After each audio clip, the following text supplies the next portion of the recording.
Hey! Hey, past me! Hello! Hey, you're late! Get your ass down there! Wait, what? Oh, okay. Yeah, no shit. The elevator's stuck. I've been waiting here for like 5 minutes. Oh, right, sorry about that. The Paradox room is closed for repairs. You have to come down through the upper cargo bay. Oh, okay. Wait, so... had to go... Wait, this doesn't look right. Ah, don't worry, you get used to it. Just watch out for the pool.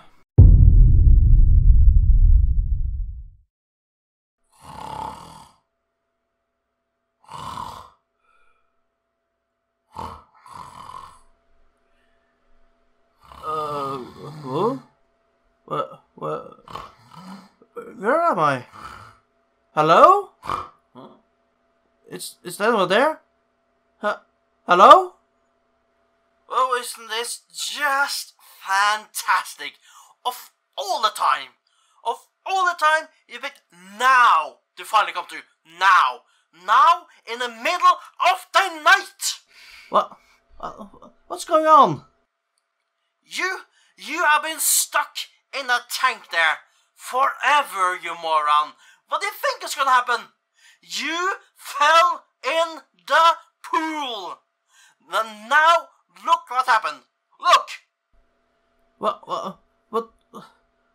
How long We don't have time. This episode is already delayed as it is. Come on. But, what? Save it! We don't have time. Look, I'm gonna give the short version, okay?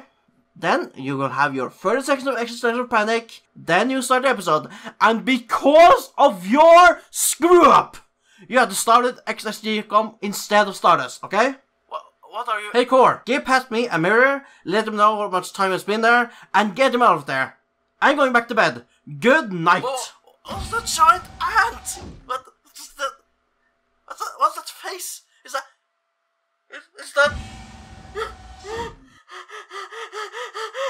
Program loop index 627. You have been in Paradox suspension for 6 months, 12 days, 3 hours, 3 seconds, mark. How? As I said, good night. Okay. So, picture this. A Jaffa warrior. It's confined in a small containment tube, contemplating why there's an Asgard in the tube next over. Actually, I feel kinda bad for that guy right now, because, well... okay, so this is XSGCOM, the X-COM Stargate SG1 crossover. In this series, I will lightly review and analyze, and, well, actually, mostly just talk about the chapters of these fanfictions that I'm reviewing here. These are 2 crossover fanfictions, and I'm going to compare them, which makes this a crossover fanfiction crossover review, if that makes sense. Anyways, I am your host, Quagram, the Autistic Duck. Now, a quick warning here.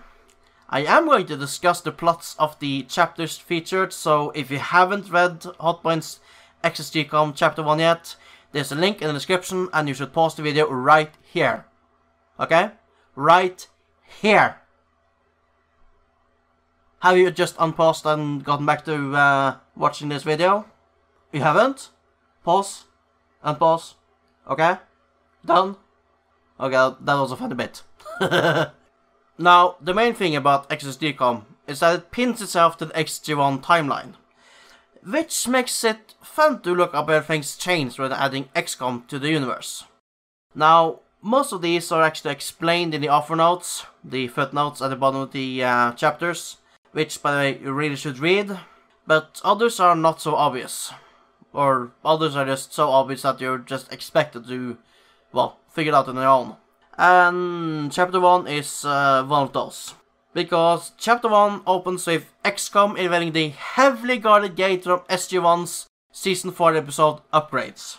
Now, in the show of SG1, this gate was considered so impregnable and so heavily guarded that the only way SG1 could make it through was by using Deus Ex Machina superpowered bracelets! You made an echo while underwater. Impressive! Didn't you go back to bed? And sleep through this? Nope. I'm going to judge the crap out of your first performance, sir. Okay. Anyways, XCOM just sent a Shiv, no wait, a heavy weapons platform, causing a sweet little blowback.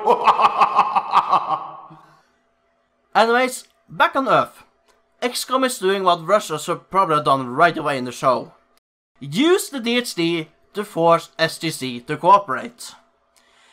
And because it's XCOM, SGC is quickly folded into XCOM. The big difference between the show's Russia and XCOM though, is that XCOM knows how to make use of the gate, and are not incompetent. Like the show's Russia. Seriously. Ugh. 90s propaganda. So, just like in SG1, where the Russians wanted a guy in SG1, here, XCOM also want a guy in SG1. But the thing is, XCOM is highly xenophobic, and they don't want Tiak.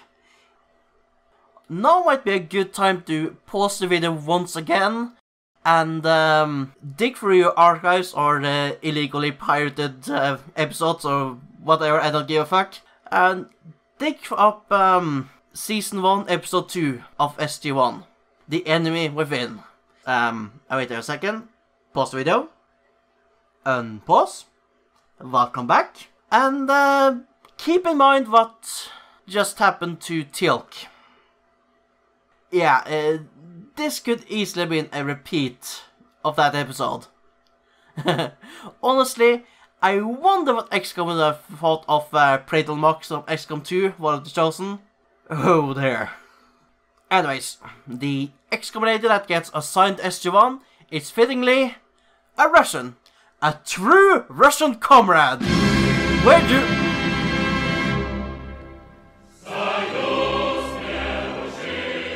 Sorry, this girl is stuck to the politics room. By the way, the politics room got a fridge now. The politics room has a fridge too now? Okay. Anyways, I haven't actually played 90s XCOM. I've only played the reboots and the sequels. By the way, they're awesome. But what I have done is read the wiki for reference. And I've seen some gameplay videos. And one thing I learned is that 90s XCOM games, they didn't have the arc throwers. Imagine XCOM without arc throwers. It would have been unplayable. So 90s XCOM, they had stun rods, melee weapons. And so it makes sense that in this exchange that they do, that XCOM gets sats from SGC, and SGC gets laser weapons from XCOM. And the Java staff weapons, well, XCOM already have a lot of those. They stockpiled them from that attack on that guarded gate earlier. So it's not actually anything to trade there. And they already deemed these staff weapons as worthless. And those staff weapons, we are never gonna hear anything about them again in this entire fanfiction. Nope, never again. Hey, what's this? A loose thread? Huh. I wonder what's this for. Huh. Anyways, I will see you next time for Stardust, Chapter 1. Whew, I'm glad I'm a cartoon duck, as I probably drowned this water tank here. Warning, paradox, suspension field at 1%. Subject, qua, gram, loop, index, 627, whale, drown, in 3 minutes, 28 seconds, mark. What?